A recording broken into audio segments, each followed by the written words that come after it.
Welcome to our channel. இன்னைக்கு cook with கோமாளியில் ஸ்ருதிகா அவங்க பண்ண டபுள் பேக்டு ஸ்பினாச் சூஃப்லே, மோனே சாஸ், அது கூடவே ஸ்பினாச் மேக்ரோன் பண்ணியிருந்தாங்க. அந்த ரெசிபி தான் பார்க்க போகிறோம். இதே மாதிரி குக் வித் கோமாளியில் இருக்க ரெசிபிஸ் எல்லாமே நம்ம சேனலில் இருக்குது. மறக்காமல் செக் பண்ணிவிடுங்க. அப்படியே சேனலுக்கும் சப்ஸ்கிரைப் பண்ணிக்கோங்க. ஃபஸ்ட்டு நம்ம ஸ்பினாச் சூஃப்லே பண்ணிடலாம். ஒரு பேனில் கொஞ்சமாக தண்ணி ஊற்றி நல்லா கொதிக்க வச்சுருக்கேன். இப்போ தண்ணி நல்லா கொதித்த பிறகு ஒரு கட்டளவுக்கு பாலக்கீரை எடுத்து வச்சுருக்கேன். அதை இதில் சேர்த்துடலாம். இப்போ இந்த சுடு தண்ணியில் கரெக்டாக ஒரு 2 to 3 minutes இருந்ததுக்கப்புறம் இதை எடுத்து ஒரு கோல்டு வாட்டரில் போட்டு வச்சுக்கோங்க. அடுத்து ஒரு பேனில் ஒரு டேபிள் ஸ்பூன் அளவுக்கு ஆலிவ் ஆயில் சேர்த்துக்கிறேன். ஒரு பெரிய வெங்காயத்தை சின்ன சின்னதாக கட் பண்ணி சேர்த்துக்கலாம். இப்போ இதில் 2 டேபிள் ஸ்பூன் அளவுக்கு மைதா மாவு சேர்த்துக்கலாம். அண்ட் நான் ஆல்ரெடி காய்ச்சி ஆற வச்ச பால் ஒரு அரை கப் அளவுக்கு எடுத்து வச்சுருக்கேன். அதை இதில் சேர்த்துக்கலாம். இப்போது கட்டிலாம் எதுவும் இல்லாத மாதிரி நல்லா கையெடுக்காமல் மிக்ஸ் பண்ணி விட்டுட்டே இருங்க. அடுத்து இதில் கொஞ்சமாக சீஸ் கிரேட் பண்ணிக்கலாம். நான் இன்றைக்கி மொசரல்லா சீஸ் தான் யூஸ் பண்ணுறேன். சீஸ் ஆட் பண்ணதுக்கப்புறம் நம்ம ஆல்ரெடி கீரையை நல்லா பிளான்ச் பண்ணி வச்சுருந்தோம்ல, அதை சின்ன சின்னதாக கட் பண்ணி வச்சுருக்கேன். அதை இந்த ஒயிட் சாஸோடு சேர்த்துடலாம். இப்போது எல்லாத்தையுமே நல்லா மிக்ஸ் பண்ணி விட்டுக்கோங்க. அடுத்து இந்த சூஃப்லேக்கு தேவையான அளவுக்கு மிளகுத்தூள் அண்ட் கொஞ்சமாக உப்பு சேர்த்துட்டு அடுப்புலேருந்து எடுத்து தனியாக வச்சுக்கோங்க. இப்போது இதில் 2 முட்டையோட மஞ்சக்கரு மட்டும் எடுத்து வச்சுருக்கேன். அதை சேர்த்துக்கலாம். ஃபஸ்ட்டு எல்லோ சேர்த்து மிக்ஸ் பண்ணிக்கலாம். அப்புறம் தான் நம்ம ஒயிட் சேர்க்கணும். இப்போ பார்த்தீங்கன்னா நான் அடுப்பில் வச்சு இந்த மாதிரி மிக்ஸ் பண்ணல, தனியாக எடுத்து கிச்சன் ஸ்லாபில் வச்சு தான் நான் மிக்ஸ் பண்ணிக்கிட்டு இருக்கேன். நீங்கள் அடுப்பில் வச்சு மிக்ஸ் பண்ணிங்க அப்படின்னா முட்டையோட மஞ்சக்கரு எல்லாமே குக்காக ஆரம்பிச்சிடும். அடுத்து ஒரு மிக்சிங் பவுலில் 2 முட்டையோட ஒயிட் பார்ட் சேர்த்துருக்கேன். இதை நீங்கள் நல்லா பீட் பண்ணிக்கிட்டே இருக்கணும். ஃபஸ்ட்டு பார்த்திங்கன்னா தண்ணி மாதிரி இருக்க மாதிரி இருக்கும். கொஞ்ச நேரத்தில் இந்த மாதிரி நல்லா திக்காக ஒயிட்டாக உங்களுக்கு கிடச்சிரும். இந்த மாதிரி நல்லா உங்களுக்கு திக்காக வந்ததுக்கப்புறம் நம்ம ஆல்ரெடி பண்ணி வச்சுருக்கிறத இந்த ஒயிட்டோடு சேர்த்து மிக்ஸ் பண்ணிக்கோங்க. நார்மல் கட் அண்ட் ஃபோல்ட் மெத்தடில் தான் நான் இன்றைக்கி மிக்ஸ் பண்ணி வச்சுருக்கேன்.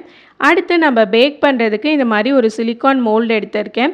இதில் பட்டர் நல்லா அப்ளை பண்ணிவிட்டு நான் ஃப்ரிட்ஜில் ஒரு 15 நிமிஷம் அளவுக்கு வச்சு எடுத்துக்கிட்டேன். இப்போது இதில் நம்ம பண்ணி வச்சுருக்க அந்த சூஃப்லே பேட்டர் எல்லாத்தையும் ஆட் பண்ணிக்கலாம். நான் ஒவ்வொரு சிலிக்கான் மோல்ட்லேயும் கரெக்டாக ஒரு ஐஸ்கிரீம் ஸ்கூப் வர அளவுக்கு வச்சுருக்கேன். நீங்கள் சூஃப்லேலாம் பேக் பண்ணும்போது ஃபுல்லாக ஆட் பண்ணாதீங்க. அந்த மோல்டோட முக்கால்வாசி வரைக்கும் ஆட் பண்ணுங்கள். ஏன்னா பேக் பண்ணும்போது ரொம்ப எழும்பி வரும். அவ்வளோதான். இப்போ நம்ம பேக் பண்ணிடலாம். 180 டிகிரி செல்சியஸ்க்கு 25 மினிட்ஸ் அளவுக்கு பேக் பண்ணிங்கன்னா உங்களோட சூஃப்லே எல்லாம் பர்ஃபெக்டாக ரெடி ஆகிடும். எவ்வளோ சாஃப்டாக இருக்குது பாருங்கள்.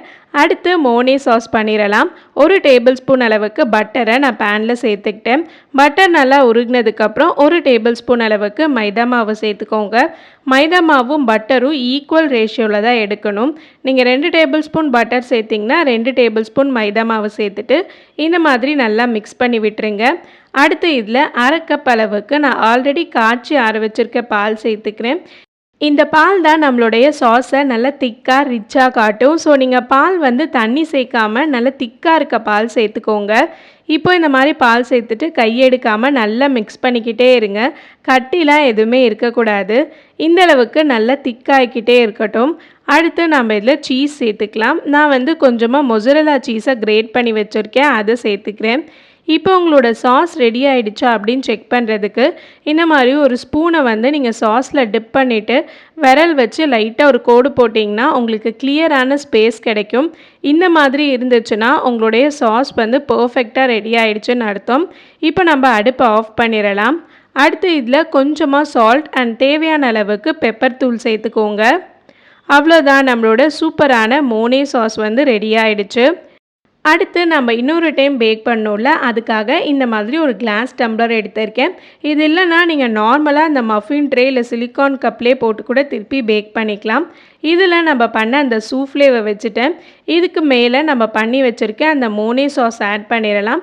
அண்ட் கொஞ்சமாக மேலே சீஸை கிரேட் பண்ணிக்கோங்க. இப்போ நான் இதை அவனில் 180 டிகிரி செல்சியஸில் 15 மினிட்ஸ் அளவுக்கு பேக் பண்ணிக்க போகிறேன். அவ்வளோதான், நம்மளோட சூப்பரான டபுள் பேக்டு ஸ்பினாச் சூஃப்லே கூடவே மோனே சாஸும் ரெடி ஆகிடுச்சு.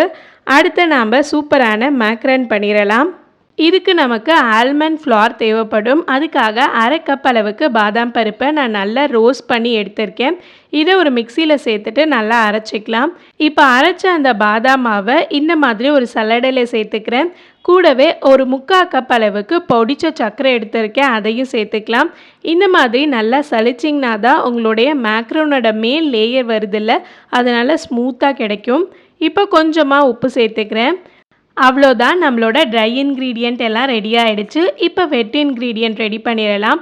2 முட்டையோட ஒயிட் பார்ட் மட்டும்தான் நம்ம யூஸ் பண்ணணும், எல்லோ பார்ட் யூஸ் பண்ணக்கூடாது. அதை மட்டும் நான் தனியாக ஒரு பவுலில் எடுத்து வச்சுக்கிறேன். இப்போ இந்த ஒயிட் பார்ட்டை நல்லா பீட் பண்ணிக்கிட்டே இருங்க. உங்களுக்கு இந்த மாதிரி நல்லா நொரையாக வர ஆரம்பிக்கும். இந்த ஸ்டேஜ் வந்த உடனே 1 டேபிள் ஸ்பூன் அளவுக்கு சர்க்கரை சேர்த்துட்டு இதை திருப்பி பீட் பண்ணிக்கோங்க. இந்த மாதிரி டோட்டலாக நான் ஒரு 3 டேபிள் ஸ்பூன் அளவுக்கு சேர்த்துருப்பேன். சர்க்கரை எப்பயுமே மொத்தமாக சேர்க்காமல் கொஞ்சம் கொஞ்சமாக சேர்த்து இந்த மாதிரி நல்ல ஸ்டிஃப் பீக் வர வரைக்கும் பீட் பண்ணிக்கோங்க. உங்களோடது பர்ஃபெக்டாக ரெடியாக இருக்கா அப்படின்னு செக் பண்ணுறதுக்கு நீங்கள் பீட் பண்ணி வச்சதை இந்த மாதிரி தலைக்கீழே கவுத்திங்கன்னா கொஞ்சம் கூட கீழே விழாமல் இருக்கும். அப்போ தான் உங்களோட பீட் பண்ண ஒயிட் பார்ட் பர்ஃபெக்டாக இருக்குது அப்படின்னு அர்த்தம். அடுத்து நான் பாலக்கீரை கொஞ்சமாக அரைச்சி எடுத்துக்கிட்டேன். தண்ணி எதுவும் சேர்க்காமல் அரைச்சிக்கோங்க. இப்போ அரைச்சதுலேருந்து 1 டேபிள் ஸ்பூன் இதில் சேர்த்துக்கலாம். இதில் கொஞ்சமாக நான் க்ரீன் ஃபுட் கலர் சேர்த்துக்கிறேன். அப்போ தான் பார்க்குறதுக்கு நல்லா க்ரீன் கலரில் சூப்பராக இருக்கும். எல்லாத்தையும் நல்லா மிக்ஸ் பண்ணி விட்டுறலாம். வெனிலா எசன்ஸ் இதில் கொஞ்சம் சேர்த்துக்கிறேன். அப்போ தான் நம்மளோட முட்டையோட வாசனை பேக் பண்ணதுக்கப்புறம் வராமல் இருக்கும். அவ்வளோதான், நம்ம வெட் இன்க்ரீடியன்ட்ஸ் எல்லாத்தையுமே ட்ரை இன்க்ரீடியன்ட்ஸில் சேர்த்துட்டு நல்லா மிக்ஸ் பண்ண ஆரம்பிச்சிருங்க. அண்ட் இந்த மேக்ரன் பொறுத்த வரைக்கும் ரொம்பவும் மிக்ஸ் பண்ணிடக்கூடாது, அதே மாதிரி சரியாக மிக்ஸ் பண்ணாமையும் விட்டுறக்கூடாது. நீங்கள் மிக்ஸ் பண்ணது கரெக்டான ஸ்டேட்டில் இருக்கா அப்படின்னு கண்டுபிடிக்கிறதுக்கு நீங்கள் மாவை இந்த மாதிரி எடுத்துகிட்டு 8 மாதிரி வரைஞ்சி பாருங்கள். அந்த ரிப்பன் மாதிரி வருதில்ல, அது பிரேக் ஆகாமல் கண்டினியூவஸாக வந்துச்சு அப்படின்னா உங்களுடைய பேட்டர் பர்ஃபெக்டாக இருக்குது அப்படின்னு அர்த்தம். நான் இன்னொரு டைம் போடுறேன் பாருங்கள். அந்த ரிப்பன் லைட்டாக கூட உடையக்கூடாது. அப்படி உடஞ்சி வந்ததுன்னா நீங்கள் இன்னும் கொஞ்சம் மிக்ஸ் பண்ணணும் அப்படின்னு அர்த்தம். அவ்வளோதான், நம்ம இப்போ பேக் பண்ணிடலாம்.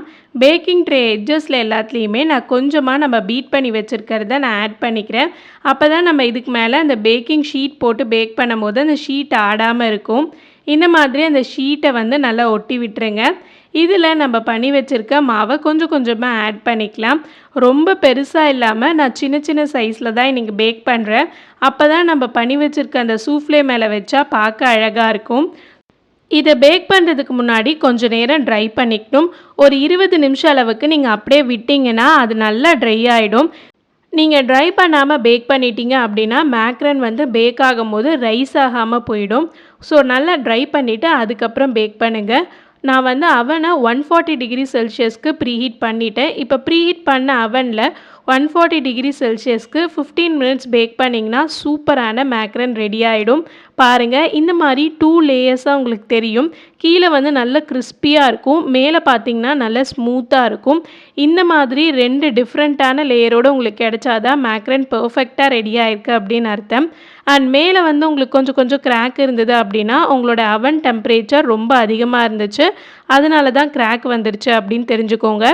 அதே மாதிரி நீங்கள் பேக் பண்ணி எடுத்ததுக்கப்புறம் பார்ச்மெண்ட் பேப்பர்லேருந்து ரிமூவ் பண்ணும்போது பார்ச்மெண்ட் பேப்பரோடு ஒட்டிக்கிச்சு அப்படின்னா இன்னும் ஒரு 1 நிமிஷம் எக்ஸ்ட்ரா பேக் பண்ணணும் அப்படின்னு அர்த்தம்.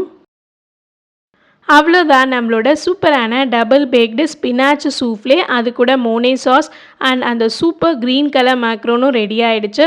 கண்டிப்பாக இந்த ரெசிபி உங்களுக்கு பிடிச்சிருக்குன்னு நினைக்கிறேன். உங்களுக்கு இந்த ரெசிபியில் எந்த பார்ட் ரொம்ப பிடிச்சிருந்தது அப்படின்னு கமெண்ட் செக்ஷனில் சொல்லுங்கள். நெக்ஸ்ட் ஒரு சூப்பரான வீடியோவில் பார்க்கலாம். பாய் பாய்.